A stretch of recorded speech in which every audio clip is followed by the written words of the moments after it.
Okay, so we have gone through several things with our machine and our controller today. It's now time, we're at the end of the day. We've spent some time cleaning up and sweeping up, get rid of all the chips and making sure our machine is cleaned up and ready to go. It's now time to shut the machine down. So we're gonna go through this shutdown procedure here as we go. The first thing I do when I shut down and come to my shutdown procedure is I'm gonna come over here to my skip and reset button.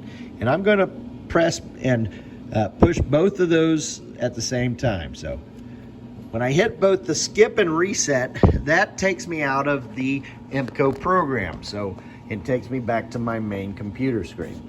So once I get there, I can't just press the button on the computer. I actually have to do the right shutdown procedure here. So I'm gonna grab my mouse now and I'm going to bring the mouse cursor down till I get my pop-up here, and then I'm going to go to the Windows tab here and click Start. That was a left click, and come down here. I have to do a physical shutdown, a hard shutdown on this. Now, while that machine and computer is shutting down, at this point, I want to kind of reverse the step, so I'm going to come right back over here to my panel. Notice the power's on, so I'm going to flip the switch and turn my panel off.